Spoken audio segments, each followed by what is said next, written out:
It was after 11 p.m. on January 30th, 2012, when Billy Payne Jr. got a call. A buddy of his wanted to come to his house in Mountain City, Tennessee to buy some drugs. But Billy didn't appreciate getting that call.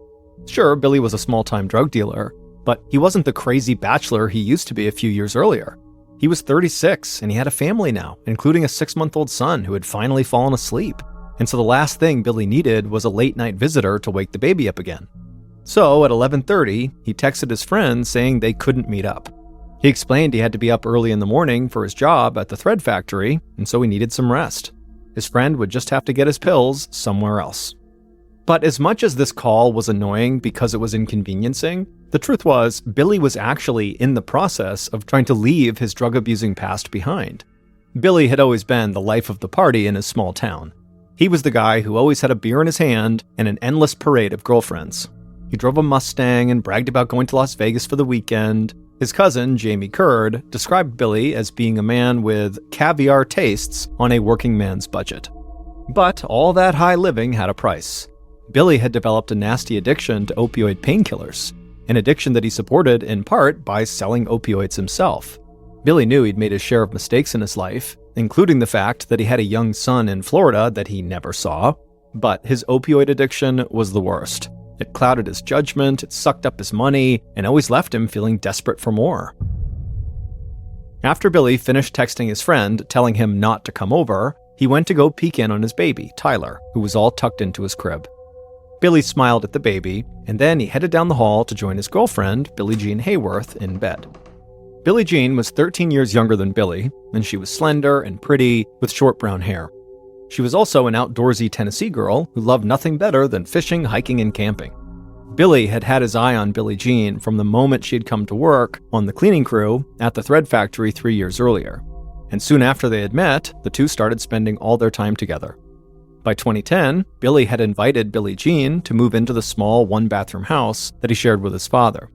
By 2011, Billie Jean was pregnant with Billy's child. That same year, Billy had begun going religiously to an opioid treatment center and taking a prescription drug to control his cravings. And while the new year was still only a few weeks old, Billy still had a feeling that this year, 2012, would be the year he could finally start calling himself a former opioid addict. Billy felt grateful as he looked down at his sleeping girlfriend, but he didn't look for long. He was really tired, and as soon as he laid down and his head hit the pillow, he fell asleep. But parents of infants rarely get to sleep for very long, and just after 5 a.m., baby Tyler started wailing from his crib. Billie Jean wearily swung her feet out of the bed and onto the floor, and then set off down the hall to try to calm the baby down. Billy woke up to all the commotion, and he lay there quietly, listening to the sounds of Billie Jean heating up a bottle for Tyler. He could also hear another voice out in the kitchen.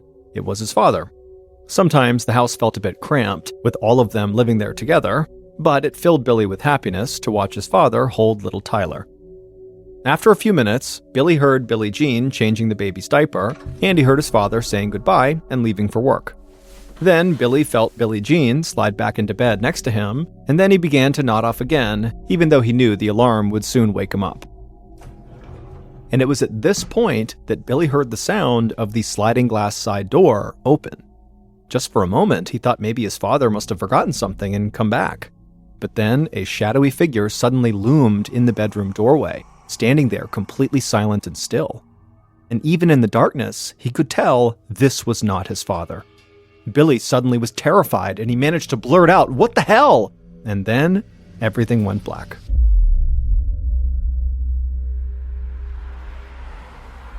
Less than an hour later, at 6:25 a.m., a friend of Billy's pulled into Billy's driveway, just like he always did on weekdays. He worked at the thread factory with Billy, and they usually carpooled. From outside, the friend could see that Billy and Billie Jean's bedroom light was on, but the friend didn't want to burst in, so he sent Billy a text, asking if he was going to work today. When Billy didn't respond, his friend went around the side of the house, and then went into the house through the sliding glass door that Billy and Billie Jean always left unlocked.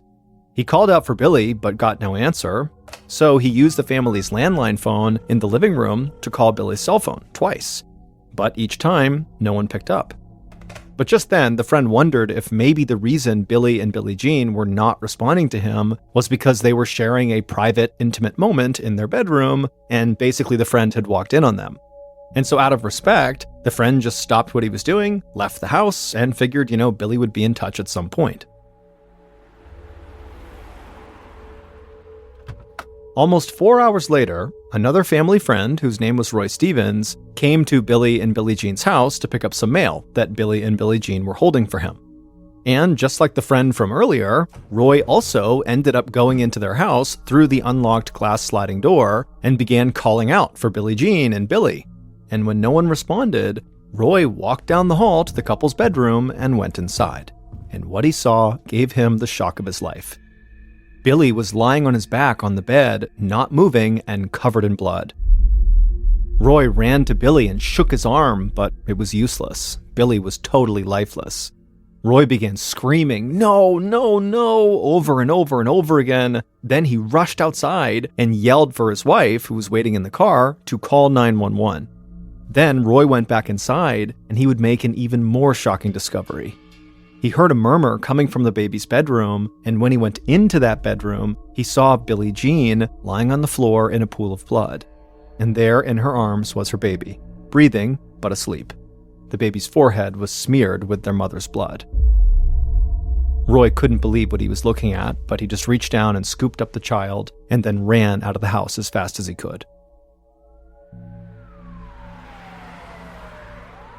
Minutes later, paramedics reached the house, but there wasn't anything they could do for Billy and Billie Jean. The EMTs said the couple had likely been dead for hours. This was now a job for homicide detectives. Agent Scott Lott, a veteran detective with the Tennessee Bureau of Investigation, was one of the first law enforcement officials on the scene, and he began photographing everything he saw. He knew immediately that this was not your typical East Tennessee murder that grew out of an alcohol-fueled argument or a domestic dispute. This was something more sinister. It looked like Billy had been shot with a single bullet before he could even get out of bed, and he also had this deep gash on his throat. Lott left the bedroom and walked down the hall to the nursery, and he saw Billie Jean lying on the floor by her baby's crib. She had also been shot with a single bullet. Lott knew she had to have been killed while she was clutching her baby, and the thought of that was so disturbing and just so sad. Lott got down on his hands and knees and began to look for the actual bullet that killed Billie Jean, and he found it lodged in the baby's bouncy seat. Lott was amazed that the baby had somehow been left unhurt in all of this carnage. Aside from the murder victims themselves, Lott felt like the house seemed remarkably undisturbed. There was no sign of a struggle or a robbery or destruction of Billy and Billie Jean's property. Whoever committed these murders was very clean and efficient.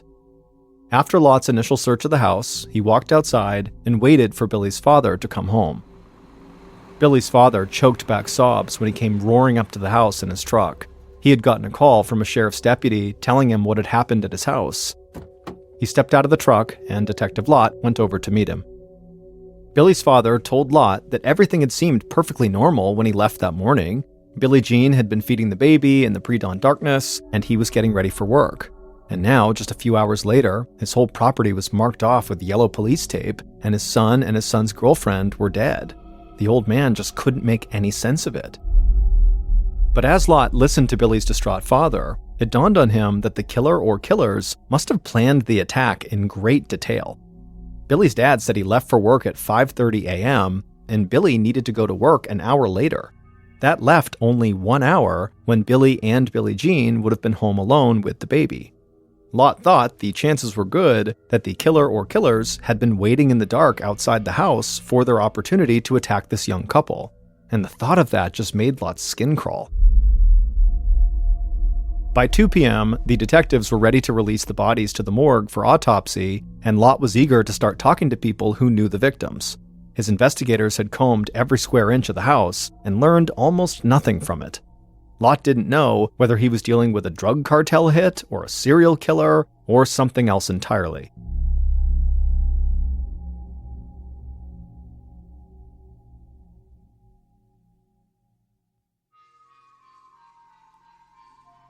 That afternoon, Lott and his partner, Chief Deputy Joe Woodard, asked one of Billie Jean's closest friends, Lindsay Thomas, to come down to the Mountain City Sheriff's Station.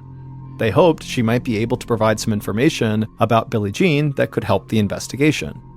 Lindsay had clearly been crying, but she came to the station ready to help find the killer or killers, even if that meant telling some of her friends' secrets. Lindsay said she suspected that the murders had something to do with drugs. She had visited Billie Jean at home the day before the killings, and Billie Jean had told her that she was selling opioid pills to help pay for Tyler's baby supplies. And Lindsay knew that Billie Jean's boyfriend, Billy, also sold opioid pills. And so Lindsay told Lott that between the two of them, they could have been in touch with some very dangerous people who would not hesitate to hurt or even kill them if something went wrong. This was news to Lott. Billy and Billie Jean did not have criminal records, and they were not under investigation by the narcotics squad either. But maybe the couple was just good at avoiding unwanted attention. The crime scene was certainly consistent with a ruthless drug gang hit, cold, efficient, and cruel, and Lott did find white crystals on the floor in Tyler's room that looked a lot like methamphetamines. And so Lott made a mental note to be sure to check back in with his narcotics squad. Then, Lott asked about something Billy's dad had told him. When Billy's dad was sobbing in front of the house, he had made a comment about how there was some bad blood between his son and his son's girlfriend and this other family in town, the Potters. Now, Billy's father was too upset to explain this clearly, but from what Lott gathered, it sounded like there was some sort of internet feud between primarily Billie Jean and Janelle Potter, who was 30 years old and lived with her parents. Lindsay told detectives that she knew all about this feud. She said she'd even gotten caught up in it. But she thought the whole thing was just stupid. It was more like a middle school food fight than a reason to actually kill someone, and so Billy and Billie Jean were not afraid of the Potter family. I mean, they never even locked all their doors. Still, Lott asked Lindsay to slow down and walk the detectives through the entire feud. Lindsay said the dispute had begun more than a year earlier when people that she had never heard of began slamming her and Billie Jean on a website called Topics. It was a site where people commented on local issues, sometimes anonymously. One person had accused Lindsay of threatening to hurt Janelle, and he said that Janelle's defenders might hurt Lindsay too. And so he warned Lindsay to, quote, watch her back. For months, Topics users alleged that Lindsay and Billie Jean were out to get Janelle, and that they might even physically assault her. Lindsay told the detectives that she and Billie Jean had tried to ignore the taunts because the whole idea was absurd. The two women barely knew Janelle and really had no reason to want to hurt her. Lindsay said that she and Billie Jean ultimately became convinced that Janelle Potter herself was orchestrating the social media posts against them as a way to make herself look like a victim and maybe get some sympathy. Lindsay explained that Janelle was a very immature person who had never had a job, never had a driver's license, or really a real boyfriend, so she had plenty of time to stir up some trouble. Lindsay said that she and Billie Jean eventually filed harassment charges against Janelle, but a judge threw out their complaints for lack of evidence. After that, Billy got involved, and he called Janelle's mother in hopes of ending the dispute. But the mother stood by her daughter, and before long, the phone call had turned into a shouting match with Janelle crying in the background. Lott looked over at his partner Woodard, and he nodded. They both knew this was a strange lead, but it was the best thing they had so far, so they had to go talk to the Potters next. The next morning, so February 1st, the two detectives drove out to the Potters' home, located a few miles from where Billy and Billie Jean had lived and died. Janelle's father, Buddy, opened the front door even before Lott and Woodard could ring the doorbell. He would tell them that he'd actually been expecting them because everybody in town always pointed fingers at his family. Lott could see that Buddy was a very proud United States Marine. He wore a Marine Corps hat, and his living room table was covered with military honors, including decorations from combat in Vietnam. Buddy said that he and his wife had moved here from Pennsylvania a few years back after a severe fall ended Buddy's military career, and now they were just enjoying retirement. But Buddy acknowledged that their daughter, Janelle, really struggled sometimes.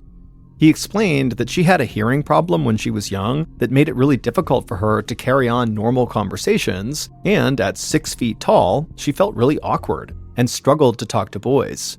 So as the years went by, she spent more and more of her time alone at home. Buddy said that his daughter was so vulnerable that he and his wife often had to be very protective. Anybody who wanted to do something socially with Janelle had to meet Buddy and her mother, Barbara, first. And Buddy said they worried constantly that Janelle was being bullied. That's when Barbara chimed in. She said the feud between their family and Billie Jean and her friends was a perfect example of the way Janelle was bullied. Barbara said that, Billie Jean and Lindsay would pick on Janelle so regularly that she and Buddy sometimes worried that their daughter might end up hurting herself. Janelle sat quietly as her parents talked about her to the detectives. But eventually, Janelle would speak up, and she would say that she didn't understand why Billie Jean and Lindsay were targeting her. She said she never posted insults about Billie Jean or anybody else online, but some of the people who came to Janelle's defense online fiercely criticized Billie Jean and Lindsay. Janelle said she believed that Billie Jean and Billy and Lindsay were trying to make her feel completely alone. She said that Billy had also attacked her closest supporters, falsely accusing her friend, Jamie Curd, of selling drugs. Lot's eyes widened at the mention of Jamie Curd. He'd heard that name when interviewing people who were close to Billy. And so he stopped Janelle and he asked, "Isn't that Billy's cousin?" And Janelle nodded and said, "Yes." Lot acted surprised.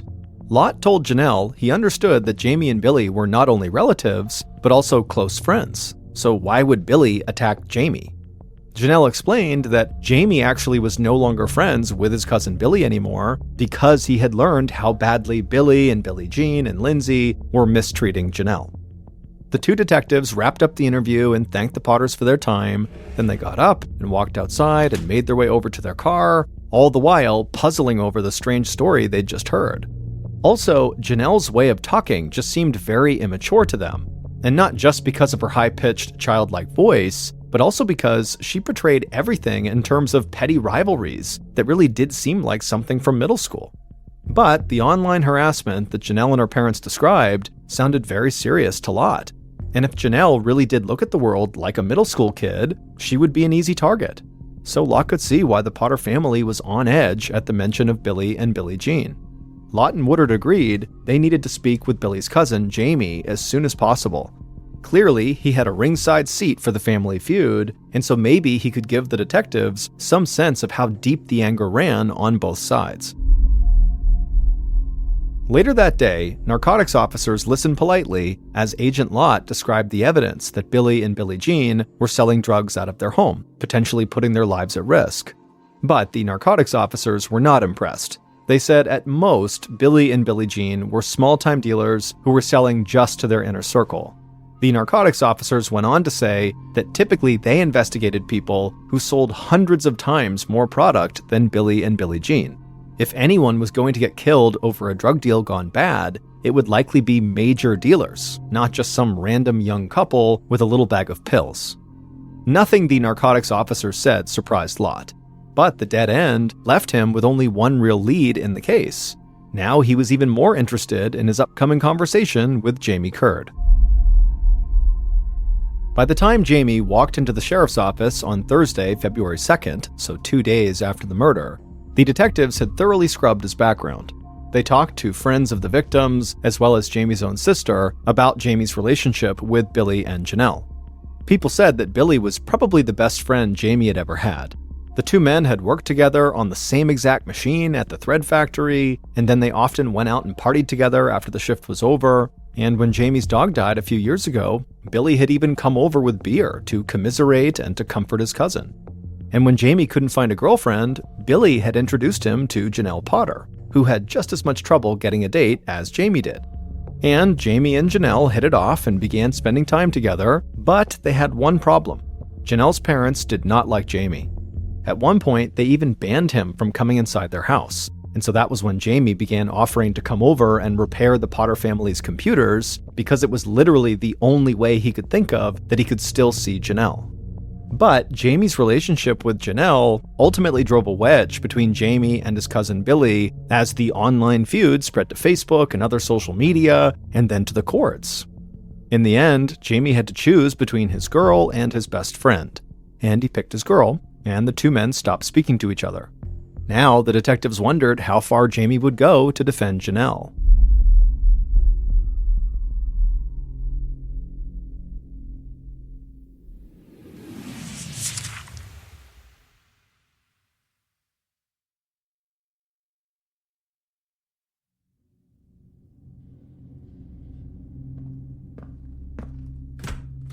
From the moment Jamie entered the police interview room, with a baseball hat pulled down low over his sleepy eyes, Lott had the sense of a man who was a follower, not a leader.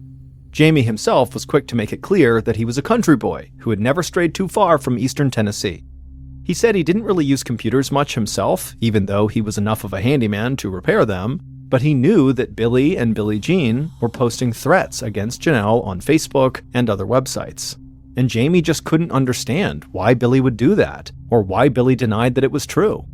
Jamie said he saw firsthand the damage that Billy and Billie Jean's threats were doing to Janelle. Jamie said he had seen Janelle suffer these paralyzing panic attacks over some of the things that Billy and Billie Jean were saying about her. And Jamie said at some point he just couldn't take it. He just could not bear to watch his girl get hurt. Detective Lott said he could only imagine how hard it would be to watch your girlfriend be bullied. Jamie tried to interrupt, claiming that Janelle was not his girlfriend, but Lott ignored him. He said it must have been hard for Jamie to keep from hurting the people who were hurting Janelle. Then Lott leaned forward and looked right at Jamie, and he asked him a very surprising and blunt question. Would you shoot a woman with a baby in her arms? Startled, Jamie just sat there for a moment before he answered with one word: no. And Jamie instantly offered to take a lie detector test to prove he really had nothing to do with these murders. And after that, he went silent. And so the detectives just sat there in silence and stared at Jamie, hoping he would eventually chime in with useful information. And for a while, all Jamie did was just sit slouched in his chair, but then suddenly Jamie sat up and he began wildly looking all around the interview room as though he was looking for someone who was watching them. Then he looked right at the detectives, and his eyes were wide and his voice got really quiet, and he asked them, "Is the CIA here?" Lott and his partner were dumbfounded, but also intrigued. Why would the Central Intelligence Agency, the country's international spy agency, have anything to do with a double murder in rural Tennessee?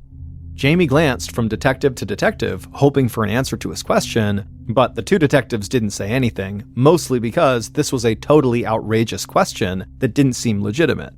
But what was absolutely clear in this moment was the two detectives knew they had to figure out what in the world Jamie was talking about.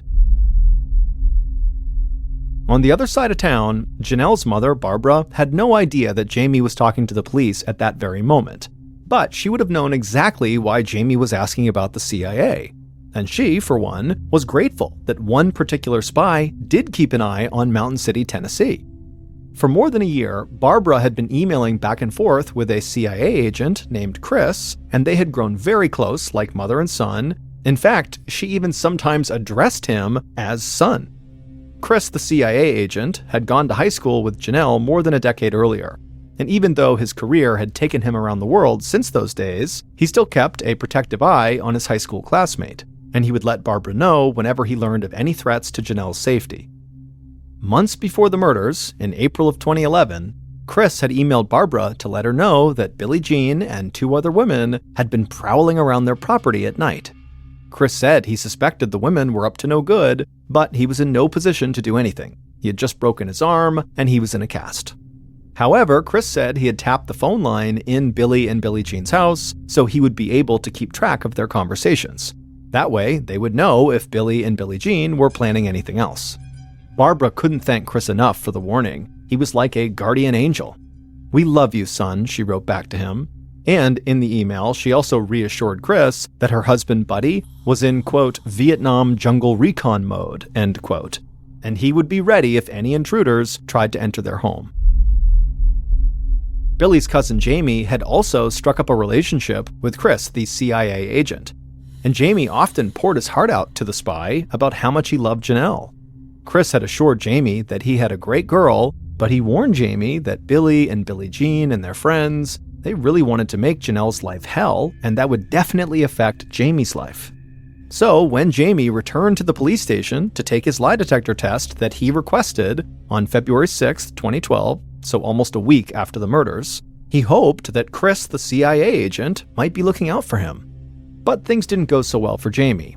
The lie detector analyst concluded that Jamie was being deceptive when he claimed he didn't know anything about the murders of Billy and Billie Jean. And so this meant it was very likely that Jamie was hiding something. And this was exactly what Agent Lott was hoping for. Now he'd be able to really up the pressure on Jamie and basically force him to either spill his guts or risk facing first-degree murder charges. And so, Agent Lott walked into the interview room where Jamie was once again waiting, and Lott felt ready to break this man down. For the next 2 hours, Lott, along with another detective, threw one question after another at Jamie. What was he hiding? Why was he lying? Was anyone else involved in the murders? And Jamie just sat there mumbling, I don't know, or just grumbling without even answering at all. Finally, the detectives actually started taking pity on Jamie, saying they knew he was not the mastermind. He was probably just following someone else's instructions. Lott said that maybe Jamie didn't shoot anyone, but he needed to tell them who did. But Jamie just continued to mumble and stammer his way, and so Lott was getting really frustrated. So he just left the room and typed up a written statement, a confession for Jamie to sign, that admitted he played a role in the murders. And so Lott came back in the room with the statement, and he slid the confession with a pen across the table to Jamie, and Jamie just stared at it for a long time doing nothing. But eventually, Jamie picked up the pen and he signed his name down at the bottom. After the interrogation ended, Jamie looked completely defeated, and so he very quickly just agreed to let the detectives come out to the parking lot and search his car. And in his car, scrawled on a scrap of paper on the front passenger seat, the detectives found email addresses for not only Jamie, but also for Barbara and Janelle. This was like a goldmine to Lott. Now that Jamie had confessed to a backup role in the murders, the detectives could get a search warrant to see all the messages written to and from these email addresses in the months leading up to the murders. If there was a larger plot to murder Billy and Billie Jean, then the detectives would soon know about it. A few days later, the email company sent the detectives an electronic file containing thousands of emails sent or received by Jamie, Barbara, and Janelle over the previous year. And so suddenly, the detectives had a window into why the Potter family lived in such fear. The detectives quickly started seeing correspondence from a CIA agent named Chris Chodden, who was warning with increasing urgency that Billy, Billie Jean, and their friends were harassing and threatening Janelle. The emails were chatty and personal, sometimes weaving in stories from Chris's CIA work or references to his 3 Great Danes, but frequently coming back to his concerns that these bullies might follow through on their threats to hurt Janelle. Lott couldn't believe that a CIA agent would use his official position to get involved in a family feud in rural Tennessee. The emails showed that for months in 2011, Chris had tried to get a CIA ID card for Janelle's father, Buddy, so that Buddy could acquire military-grade weapons that are normally off-limits to civilians. And so the whole thing just seemed extremely unprofessional to the detectives. So Lott and another detective decided to track down Chris and just ask him what was going on. The detectives found a guy named Chris Chodden who graduated with Janelle from a high school in Pennsylvania, and so Lott got his phone number and called him up. Chris seemed surprised to be getting a call from police in Tennessee, but he agreed to talk. And the next day, Lott and the other detective drove up from Mountain City to Delaware to meet with Chris for coffee at his house. After the detectives and Chris had taken a seat at the kitchen table, they talked for a few minutes, just kind of general niceties, and then Lott just pushed a stack of papers across the table to Chris and told him they were copies of emails that he had written to his old high school classmate, Janelle Potter. But Chris just looked blankly at the papers and then at the detectives, and he said he had never sent an email to Janelle Potter, ever. He knew her in high school, but they were never really friends and did not stay in touch after graduation. He said he didn't know what those papers were, but they had nothing to do with him. Lott then asked Chris about his work for the CIA, and Chris nearly broke out laughing. The CIA? Chris said he was a police officer, just like the 2 detectives, but he had never had anything to do with the CIA, and he certainly wasn't a spy. Lott asked Chris if he had broken his arm recently, and Chris said he had never broken it. Lott and the other detective believed Chris. He was nothing like the brash CIA agent in the emails, and he seemed genuinely surprised to be asked questions about a woman he barely knew. But now Lott needed to know, if Chris was not the author of all those emails, who was? The emails that the detectives had obtained from their search warrant were enough to fill an entire banker's box when they were printed out, and they included countless emails from Chris himself. But using them to solve a crime was another question altogether. They were not in any particular order, and they covered a wide array of subjects, from everyday trivia like Janelle's love of floppy-eared dogs to Chris's tale of international assassinations. If investigators were going to figure out Chris's true identity, they needed a specialist who could really focus and not be distracted by every twist and turn of the investigation. So they turned to a veteran state prosecutor, Dennis Brooks, who agreed to read every single email until he had a better sense of who Chris really was. For days, Brooks spent his evenings immersed in the electronic world that the Potters and Jamie shared with Chris. Brooks concluded that Chris, if nothing else, wrote like he was a homicidal maniac. In notes to Buddy, Barbara, and Jamie alike, Chris would talk about the need to eliminate Billy and Billie Jean and their friends. He closed one message in particular to the Potters with the words, "Kill, kill, kill," all in capital letters. And of course, Brooks suspected that whoever this person was, this Chris person, they did not work for the CIA. Real CIA operatives, the kind who killed people as part of their job, were notoriously secretive, and Chris was anything but. He seemed to openly brag about his most important assignments.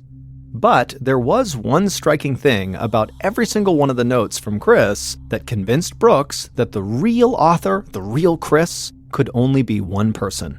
And that person was the mastermind behind the murders of Billy and Billie Jean, using others as unwitting pawns.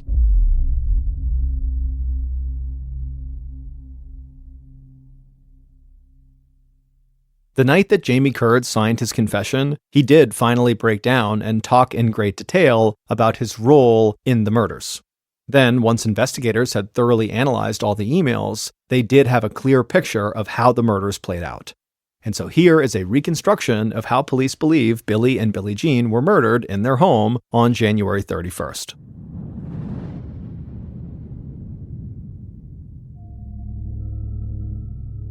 Around midnight on January 31st, so right as Billy was crawling into bed, a few miles away, Billy and Billie Jean's killer told Jamie that they needed a favor from him.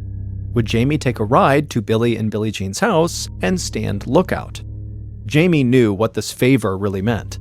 The killer was finally going to take drastic action against Billy and Billie Jean, and they needed someone else for backup. Jamie did not like this idea, but he had known this night was coming for months, and so he agreed to go. So Jamie and the killer drove to a church that was near Billy and Billie Jean's house, where they could see whoever left or entered, and they waited. Eventually, they saw the light go on as Billie Jean brought her baby into the kitchen for a bottle. Then they saw Billy's father packing his lunch for work, and then walking out the door around 5:30 a.m. This was the moment they were waiting for, when Billy and Billie Jean were all alone with just their baby in the house. Now, the couple was going to get what was coming to them. Jamie and the killer put on gloves, and then the killer gave Jamie a handgun so they'd both be armed. Then the killer and Jamie got out of the car, they made their way over to Billy and Billie Jean's house, and the killer slid open the unlocked glass doors on the side of the house, and then they walked inside and headed straight for Billy and Billie Jean's bedroom. Once the killer reached the bedroom, they stood in the doorway to gather their courage for a moment, and then they entered the room. And as soon as they did, Billy woke up and he yelled out, "What the hell?" But the killer was on top of Billy before he could do anything. And the killer put their gun just inches from Billy's face and fired. At this point, Billie Jean, who's right next to Billy, began to scream and she ran out of the room, but she didn't get far because Jamie was standing guard in front of the door that would lead outside. So Billie Jean couldn't escape. Instead, she ran down the hallway to her baby's room and pulled him out of the crib and held him close to her body. And then the killer just stepped into the room, rushed at Billie Jean, they raised their gun and shot her point blank in the side of the head. Billie Jean crumpled onto the floor, still clutching her baby. The killer simply turned around, walked back into the hall, and headed back to the main bedroom. And there, they walked back over to Billy, and just to make sure he was dead, the killer drew a knife and slit Billy's throat ear to ear. Then the killer walked out of the bedroom and met Jamie at the front door. Jamie gave his gun back to the killer and then ran outside to vomit. And that was it. The intruders got back in their car and sped off. They were in and out of the house in less than 3 minutes, leaving behind 2 dead bodies and a baby who would grow up without parents. But the killer was satisfied with what they had done. At least now his daughter, Janelle, would be safe. Buddy Potter, Janelle's father, killed Billy and Billie Jean. But police did not believe he was the one who actually set the murders in motion, or that he was the one pretending to be the mysterious CIA agent, Chris. Still, police easily had enough evidence to arrest Buddy, and they hoped that once they had him in custody, he would confirm that somebody else had pushed him to kill. But Buddy owned dozens of guns, and he often carried them no matter what he was doing, whether he was mowing the grass or out at a restaurant, he was always carrying. So when Agent Lott and Chief Deputy Woodard drove out to the Potter house early on a mid-February morning to arrest Buddy, they called ahead to let Buddy know they were just coming by with some follow-up questions. The last thing the 2 detectives wanted was to surprise Buddy and accidentally trigger an armed standoff. When they got there, Buddy let the 2 detectives into the house, but the moment Lott told him they were actually there to arrest him for murder, Buddy reached for a gun. But Lott and Woodard were ready, and they instantly tackled Buddy, pinning his arms and getting him into handcuffs. Then they dragged him outside, put him in the cruiser, and went back to the sheriff's office. On the ride, the detectives told Buddy they knew that he loved his family and he was just trying to protect them. He was no monster. After all, Buddy didn't kill the baby. The detectives reassured Buddy that they understood. The world was going to hell, and sometimes violence was the only solution, right? After all, someone else had warned Buddy his daughter was in danger. And with that, tears began to well up in Buddy's eyes in the backseat of the cruiser, and his voice cracked as he shared with the detectives all the terrible things the CIA agent Chris had told him that Billy and Billie Jean were going to do to his daughter. And it was just too much for him. He had to act. Now, while Buddy clearly missed all the red flags in the emails coming from the CIA agent Chris that clearly indicated he was not who he said he was, the state prosecutor, Dennis Brooks, who reviewed all those emails, he caught the red flags, and it was one particular red flag, a chronic error that popped up in many of the emails, that ultimately led Brooks to discover the fake CIA agent's true identity. Time and again in these emails, Chris made a spelling mistake that was far more typical for a schoolchild than an adult CIA agent. Chris always forgot to drop the letter E from the end of verbs when he added the letters ing to them. So words like loving, taking, and caring all contained the extra E in the middle. And that was the same error that Brooks had seen over and over again when reading emails sent from another person, Janelle Potter.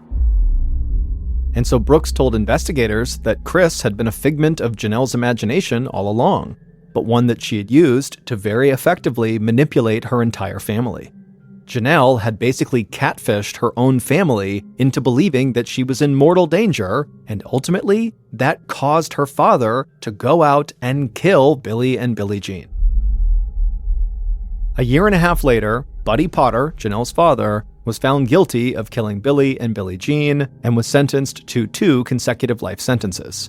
As for Jamie Curd, the star prosecution witness, he agreed to a plea deal that required him to serve 25 years in prison. Janelle and her mother Barbara went on trial for their roles in promoting the double murder. Janelle's attorney argued that she was too childlike to murder anyone, and she shouldn't be punished because her father was overly protective. But the jury was not buying it, and ultimately she and her mother were both sentenced to life in prison.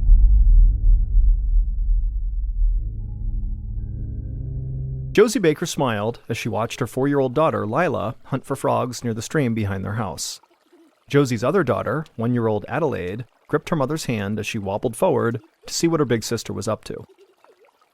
On this sunny afternoon in late March of 2021, the 24-year-old mother felt like her dreams were actually coming true. Just over a year ago, Josie had moved into this small house in the farmlands north of Dallas, Texas, with her family. They all loved the fresh air and wide open space, and little Lila had become close friends with the cows that grazed in the pasture next door. Josie shared her daughter's love of animals. She actually worked as a veterinary assistant in a local animal hospital, and the family had even taken in a pet raccoon named Jinx. Josie checked her watch and realized her husband, Dustin, would be home soon from his job as a firefighter and paramedic, and so she needed to start fixing dinner. She called out to Lila and scooped up baby Adelaide. Then the whole crew headed for the back door of their house. But the moment Josie stepped inside the house, she was overwhelmed by a strong floral smell, like someone nearby was wearing way too much perfume. Josie held her nose and peeked inside the kitchen. And it was a total mess. Cabinet doors were wide open, and it looked like the food inside had been hurled across the room. Boxes of cereal and bags of chips were ripped open and spilled all over the counter and the floor. The cabinet under the kitchen sink was also open, and broken bottles of dishwashing detergent and other cleaning supplies were spread out all over the place. And when Josie looked closely, she saw something else. Tiny animal footprints tracking the mess out of the room. Now, Josie knew exactly what had happened to her kitchen. Jinx, their raccoon, had ransacked it. Jinx was supposed to live in an enclosure in the living room, but clearly he'd escaped and decided to have some fun in the kitchen. Josie ultimately found Jinx hiding under the bed in Lila's bedroom, and while she was mad, she couldn't really stay mad at him as he stared out at her with his little black cute eyes. And so Josie coaxed him out with some food before picking him up and returning him to his pen. As she swept up the broken glass in the kitchen, Josie felt like she actually had kind of dodged a bullet here. Because, this could have been a whole lot worse if maybe her girls had come into the house ahead of her and maybe got cut on all the shards of glass lying around. And so as she dumped the trash into a wastebasket, she had to admit to herself that all in all, the whole scene in front of her was actually kind of funny. While the house may be a total mess and a total pain to clean up, one thing was certain. Their little raccoon Jinx, after breaking into all the cleaning supplies, was now the sweetest smelling raccoon in the state of Texas. 2 weeks later, after tucking in the girls for the night, Josie walked back out to the living room to snuggle up on the couch with her husband Dustin. But when she stepped into the room, she found Dustin standing in the corner, staring into Jinx's enclosure. Josie was curious, and so she walked over to see what he was looking at, and when she looked down, she gasped. Jinx was acting so weird. The raccoon swayed and staggered as he walked around his enclosure, almost like he was drunk. He also kept bumping into objects and walls, which made Josie think maybe his vision was impaired. Because of her job as a veterinary technician, Josie had been around plenty of sick animals, but Jinx's condition was something she'd actually never seen before in any other animal.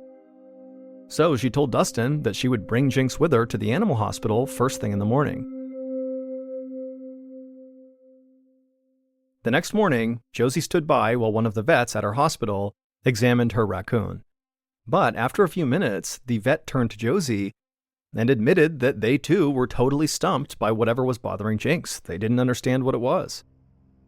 Josie agreed that the best course of action now would be to keep Jinx under observation at the hospital and run some additional tests. But over the course of his stay, nothing the veterinarians did seemed to help Jinx, and in fact, Jinx just seemed to get sicker and sicker until he basically just lay in his cage, panting with his tongue out. And then 2 days after he had come to the hospital, Jinx died. Josie was devastated, but she was far more concerned about how her daughter Lila would react to Jinx's passing. She was going to be absolutely heartbroken. The day after Jinx's death, the Baker family walked solemnly down the path behind their house towards the stream, and they buried Jinx under a tree. At the end of the service, Josie kneeled down and helped a very sad Lila plant flowers atop her beloved pet's final resting place. A few weeks later, on the afternoon of May 29th, Josie sat on her living room couch right next to Lila, who for the past couple of days had been vomiting and running a fever. Her pediatrician had said that it was probably just the stomach flu and recommended rest and fluids. So Josie had pulled together all these pillows and blankets and put them on the couch to let her daughter relax and watch TV while she recuperated. However, as Josie looked at her sleeping daughter beside her, she felt increasingly worried. Josie had been carefully following the doctor's instructions, but Lila's fever really hadn't broken yet, and she was still struggling to keep her food down.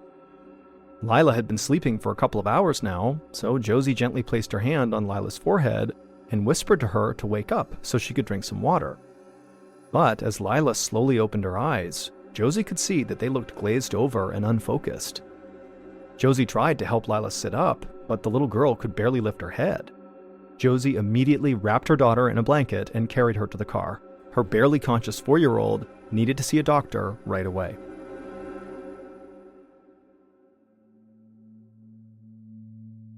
Later that day, Josie climbed out of an ambulance outside of the Children's Hospital in Dallas, Texas, while orderlies ran to help unload Lila from the back. The doctor at their local hospital, where Josie had gone first, had told Josie that based on her daughter's condition, this local hospital could not help her. They needed specialized care. So Lila had been rushed in an ambulance to a major pediatric hospital instead.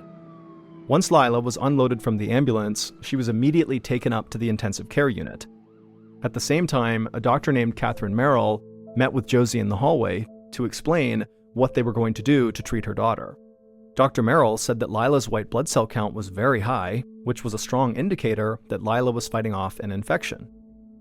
Josie listened carefully as the doctor laid out the range of tests they planned to run to try to figure out where this infection came from and where it was located in Lila's body. Dr. Merrill also explained that while the testing was in progress, they would also be administering antibiotics to Lila to help her fight off whatever this infection was. As they talked, Josie could hear her daughter throwing up again, so Josie quickly thanked the doctor and rushed back to her daughter's bedside. Over the next couple of days, the doctors and nurses and medical team ran dozens of tests on Lila, but unfortunately, the results of those tests didn't really tell them anything. All the tests could confirm was that whatever was going on with Lila was not one of the common suspects, like bacterial meningitis or a foodborne disease like salmonella.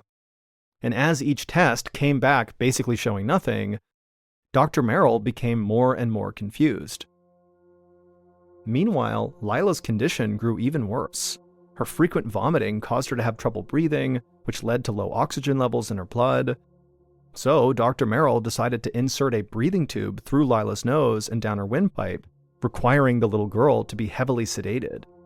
Lila's illness consumed the entire family, as first Josie and then Dustin took leave from their jobs so they could spend more time at the hospital with their girl.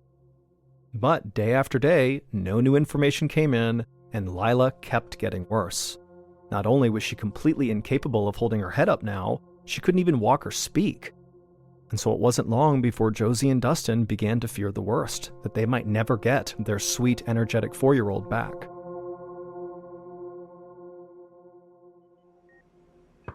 One night in June, nearly 2 weeks after Lila got sick, Dr. Merrill entered Lila's hospital room and found her parents at her bedside as usual. After giving Lila an extensive examination, Dr. Merrill thought that this infection was actually attacking Lila's brain and nervous system. In order to find out for sure, Lila's doctors would perform a brain biopsy, which meant they would cut a small opening in Lila's skull to acquire tiny samples of her brain tissue. Josie thought that sounded like a very intense operation for such a young girl in such a weakened state already, but the brain biopsy was also their best remaining hope to find out what was going on with her. So Josie and Dustin looked at each other for a moment, and it was clear they both understood they didn't really have a choice here. They had to do this, so they told Dr. Merrill to go ahead with the procedure.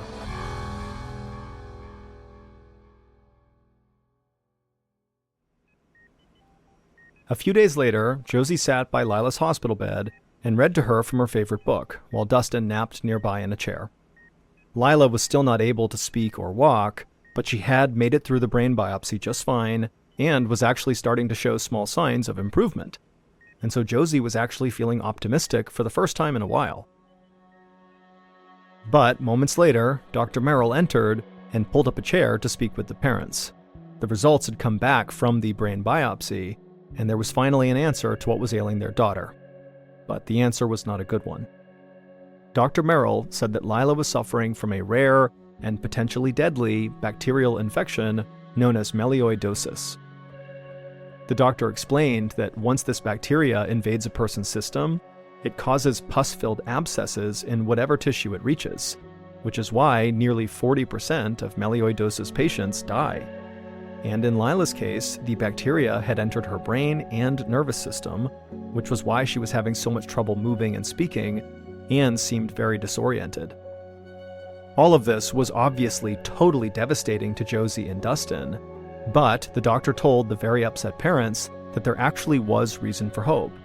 Now that they actually knew which bacteria was making their daughter sick, they could give her the right antibiotics to help Lila try to defeat the infection once and for all. 2 weeks after Lila's brain biopsy, a woman in her 20s named Julia Petrus arrived at the Centers for Disease Control, or CDC for short, in Atlanta, Georgia, for her first day as an epidemic intelligence officer.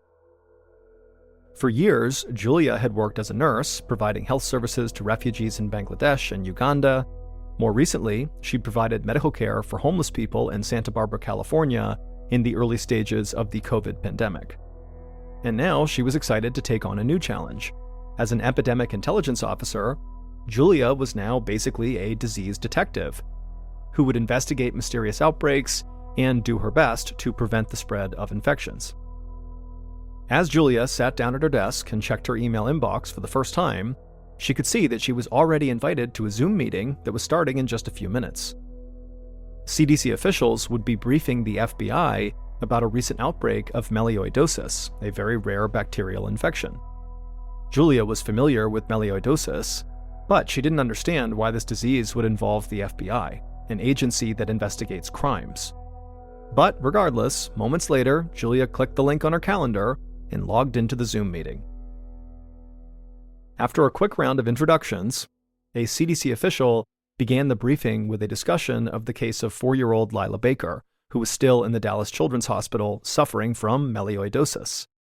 Julia also learned from this meeting that 2 other cases of melioidosis had been reported in the U.S. in the last 4 months. There was a woman in Kansas who died 9 days after being admitted to the hospital, and a man in Minnesota who was still fighting his symptoms. But there was something strange about all 3 of these cases. Melioidosis was caused by a bacteria that, for all intents and purposes, did not exist in the United States. The bacteria was mostly found in Southeast Asia and Northern Australia. Usually, the only way a person in the United States got melioidosis was by traveling to a region of the world where the bacteria was present. But none of these 3 patients had traveled outside the United States anytime recently. Julia could understand why the CDC wanted to get to the bottom of this mystery. It obviously was in their purview, but she still wasn't sure why the FBI was on this call with them. And it was at this point that one of her colleagues reminded the other attendees on the meeting that this bacteria was so toxic that it was classified as a Tier 1 select agent, and the federal government viewed it as a potential weapon if it got into the wrong hands. And so at this point, the official said the CDC could not rule out the possibility that this melioidosis bacteria had been released into the United States intentionally. Meaning this could potentially be an act of bioterrorism, which is why the FBI was now being briefed up on the situation. Julia was absolutely shocked at this revelation. This was quite an assignment for her first day on the job, and it wasn't even lunchtime. Before her wild first day at the CDC was over, Julia had ordered DNA analysis from the bacteria that was collected from the 3 patients. And within days, the results confirmed exactly what the CDC had feared. The 3 samples were genetically identical, meaning they had all come from the same place. And further investigation revealed to Julia and her colleagues that this particular strain of bacteria could be traced to southern Asia. Julia's next question was, how did the bacteria move all the way from Asia to 3 separate households in the United States? Had it come here on an infected plant or animal, in soil, or a commercial product? Or could it actually have been spread by a bioterrorist who just wanted to hurt people? There were literally thousands of possibilities, and Julia knew that the only way to narrow them down was to find out what the 3 victim households had in common. So she picked up the phone and started calling all the families of the victims. She needed to let them know that the CDC was going to go to their homes and search them.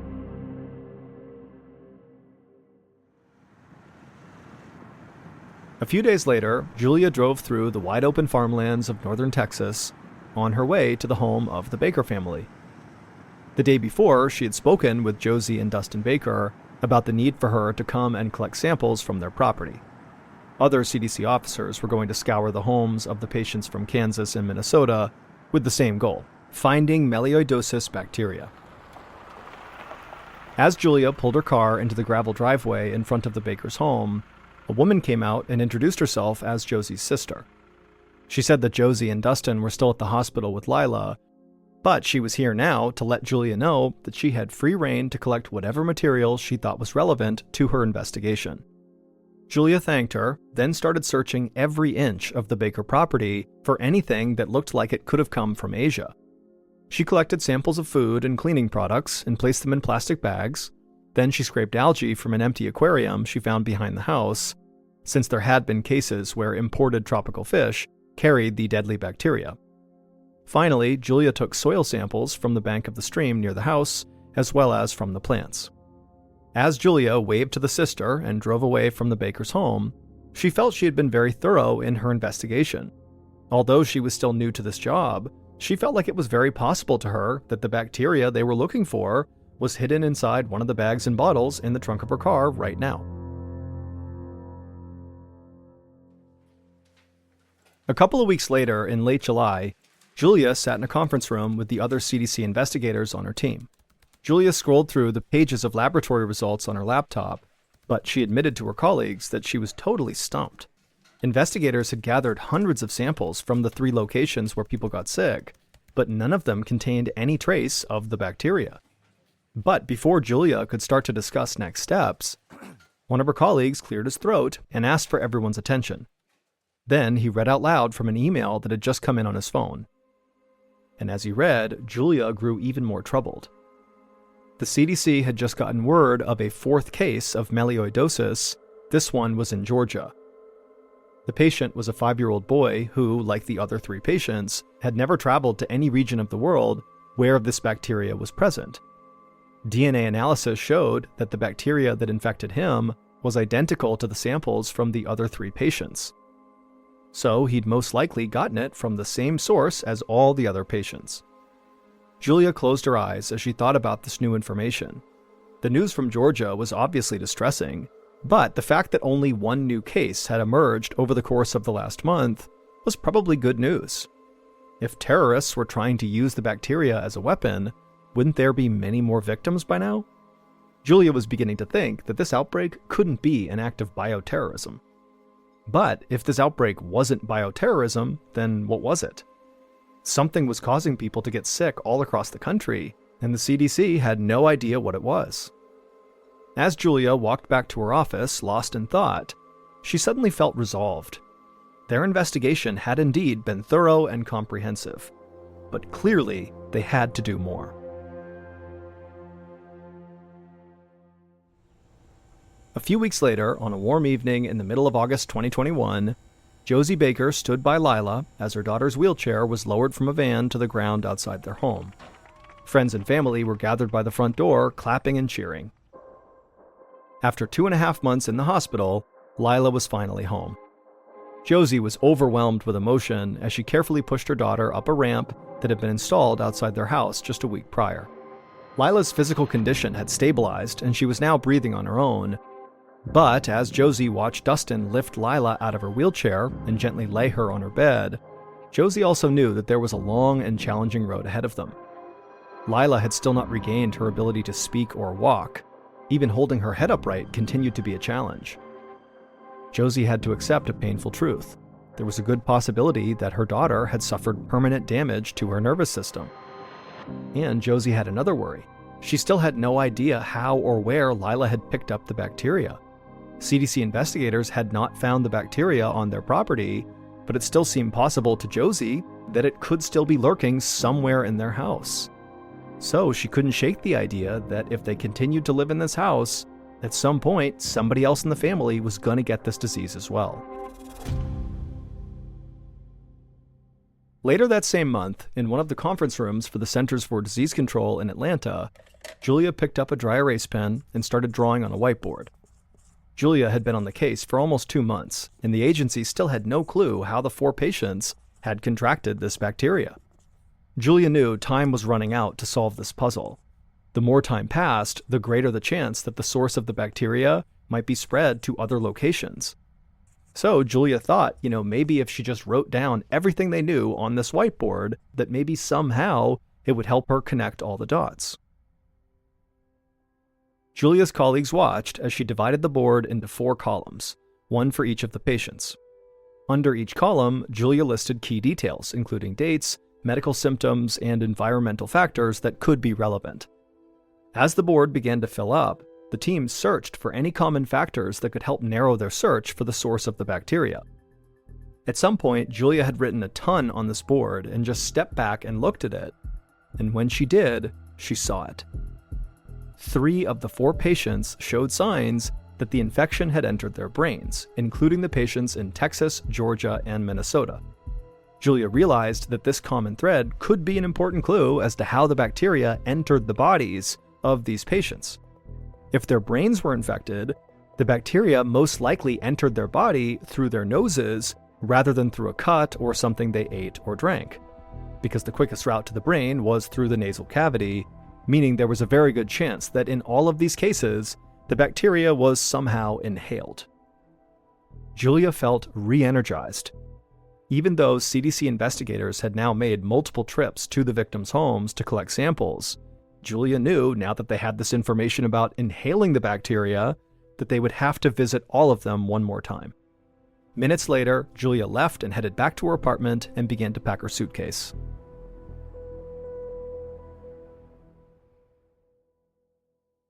Over the weeks that followed, Julia and her colleagues returned to the homes of all 4 patients and retrieved more samples for testing.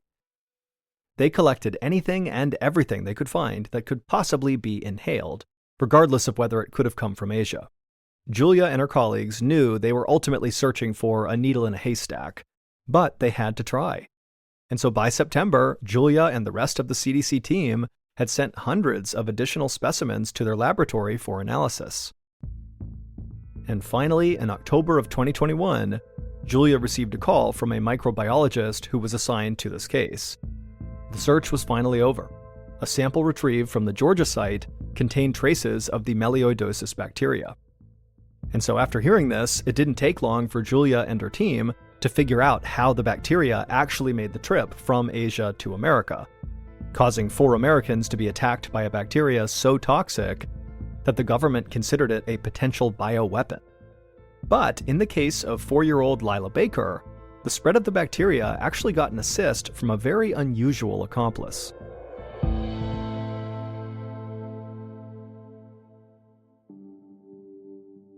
Seven months earlier, in March of 2021, while Josie was watching Lila hunt for frogs near the stream behind their house, the family's beloved pet raccoon, Jinx, was busy ransacking their kitchen.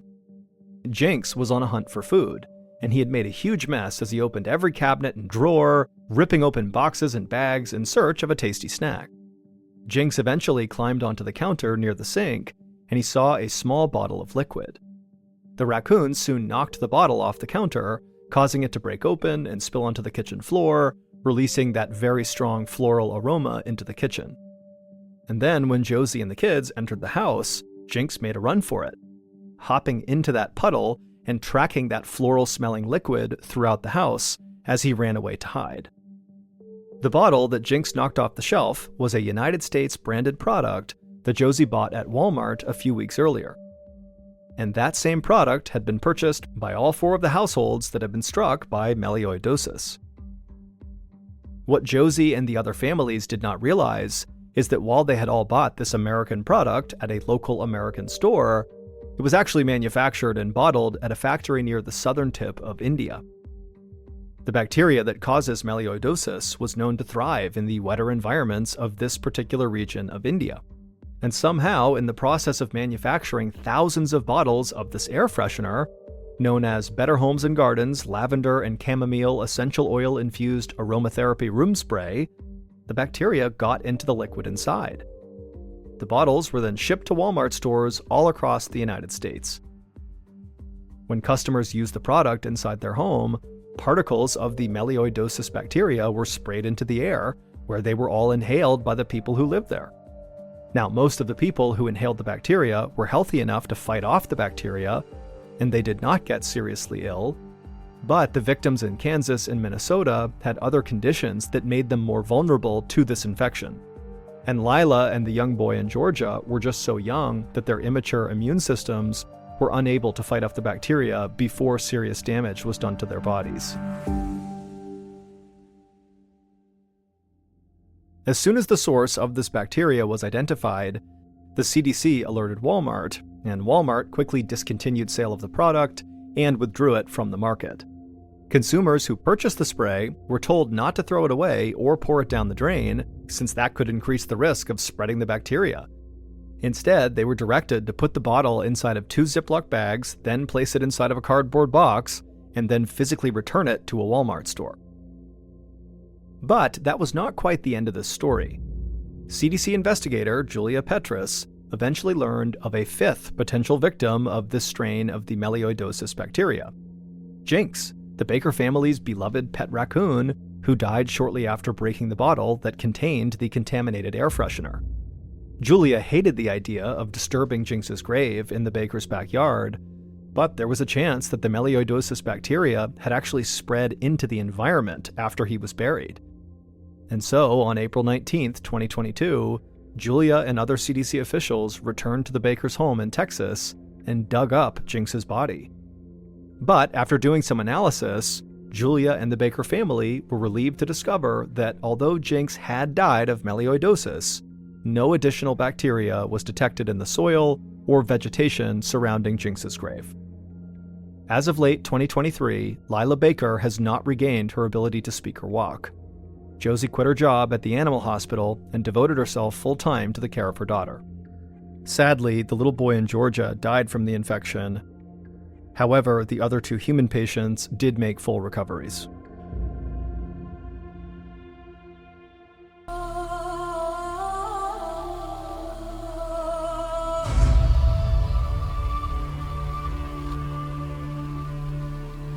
A distant light begins to rise, one heartbeat, one shared dream alive. Every step keeps moving on, tomorrow calls us toward the door.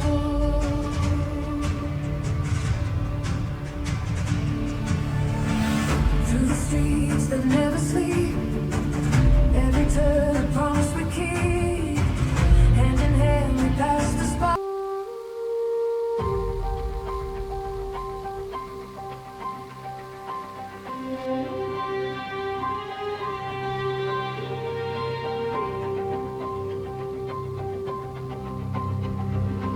Screens glow in a nameless night, red alerts running through the lines. Outside the storm breaks over the city, but in here the heartbeat still climbs. Voices cut the waves of thunder, stay on the line, we're on our way. No one sees, the eyes grow tired, only the light that won't fade away. Every second feels like signals breaking, one wrong step could shift the world. There are so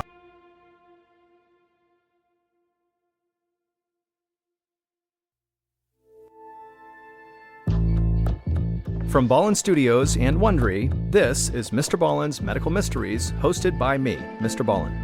A quick note about our stories: we use aliases sometimes because we don't know the names of the real people in the story, and also, in most cases, we can't know exactly what was said, but everything is based on a lot of